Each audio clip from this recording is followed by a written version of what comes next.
Nous avons considéré avec l'ambassadeur qui est un ami en quelque sorte qu'une commémoration comme celle-ci ne devait pas se terminer lorsque la cérémonie se terminait. Chacun rentrait chez soi et puis vaquait à ses occupations.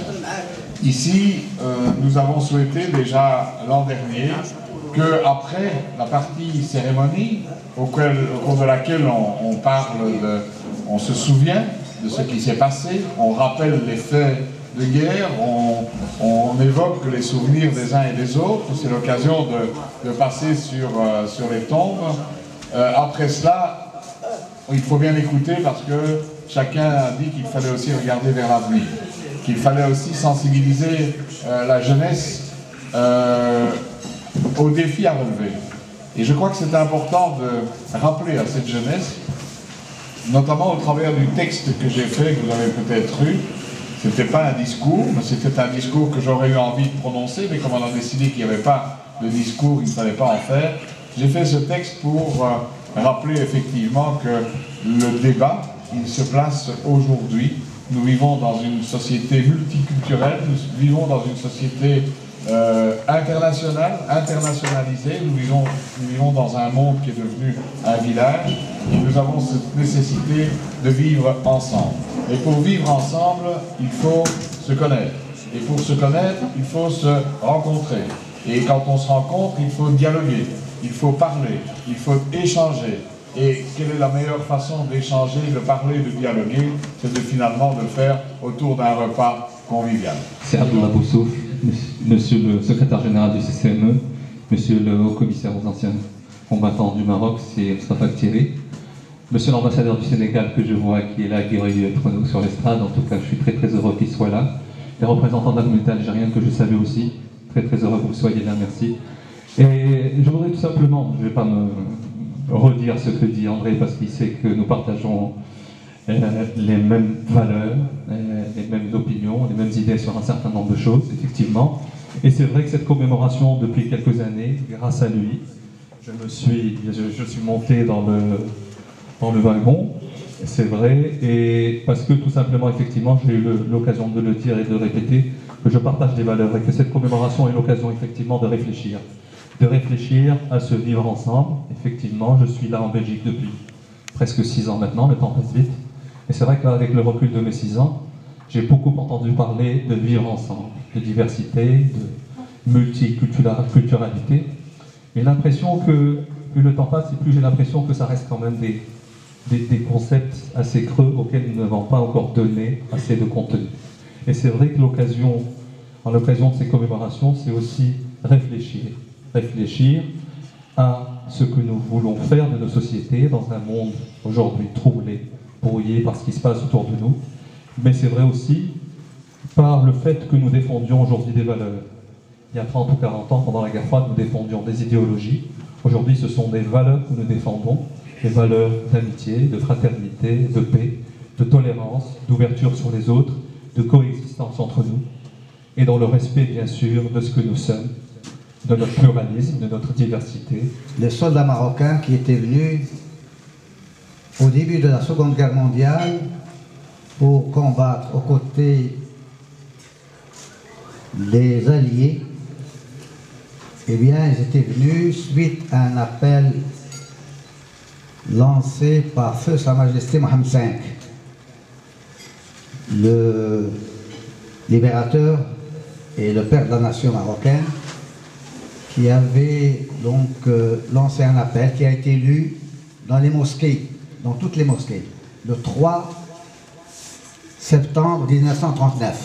Et c'était un vendredi, comme par hasard. Cet appel a été donc lu dans les mosquées, diffusé par les mass médias, et il a eu des échos très larges dans tous les milieux de la population marocaine, et notamment auprès des jeunes, qui ont répondu nombreux. Et ce n'est pas un hasard que les Marocains, plus de 82 000, se sont retrouvés sur tous les fronts, à la fois sur les fronts français, 9 fronts français, sur le front belge, à Jonglo, à Kippel, en Hollande, et sur le front également italien, à Monte Cassino et autres. Je crois pour cette année, ils ont eu une importance capitale. Cette année, c'est l'année des élections. En Belgique, mais aussi en Europe. Et on assiste à beaucoup de crispations. Tous les sondages sont unanimes que l'extrême droite européenne fera une entrée triomphante au Parlement européen. Cette commémoration, je crois, elle est là pour rappeler à ceux qui veulent oublier ou à ceux qui veulent occulter que la participation des Marocains, la participation des immigrés, la participation de l'islam, que l'immigration, que le Marocain, que l'islam, que les Algériens, que les Tunisiens, que les Africains ont contribué au même titre que les Européens de souche à la libération de ces pays, à la construction de ces pays et à la prospérité de ces pays. Les soldats marocains, ils étaient sur le drapeau français, monsieur le haut-commissaire l'a rappelé, ils étaient là suite à l'appel du feu Mohamed V dans les mosquées marocaines, l'appel lancé par des imams. J'étais agréablement surpris par le mot de monsieur le président de la Chambre, c'est Allahu Akbar. À l'époque, Allahu Akbar, c'était pas quelque chose qui faisait peur. Aujourd'hui, quand on entend Allahu Akbar, on dit voilà, c'est l'appel à l'intégrisme, au fanatisme, au meurtre et au terrorisme. À l'époque, c'était un appel à la libération du territoire belge. Aujourd'hui, on pose des questions sur l'incompatibilité de l'islam et la démocratie. On pose la question sur l'intégration. Est-ce que ces immigrés sont intégrés? Je crois les Marocains, les Algériens, les Sénégalais ont versé de leur sang. Je crois que c'est le summum de l'intégration. On n'est pas encore aujourd'hui là pour donner gage de notre intégration. C'était fait dans le temps.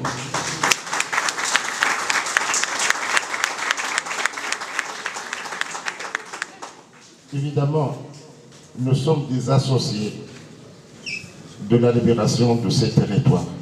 On n'est pas là venus selon parfois les expressions des extrémistes pour voler le pain des Européens.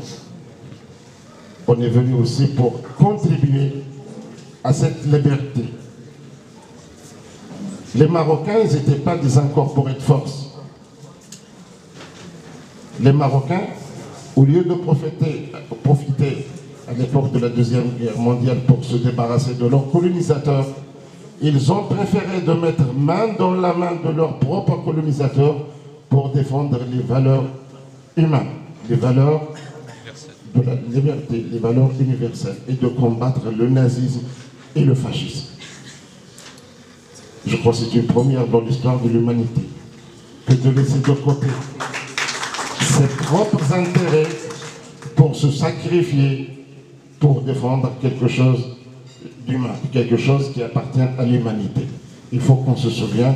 Évidemment, je suis content de la présence des nouvelles générations, parce que cette commémoration, il ne doit pas être faite uniquement pour le plaisir intellectuel, pas uniquement pour sauvegarder l'événement, mais aussi pour ouvrir des perspectives.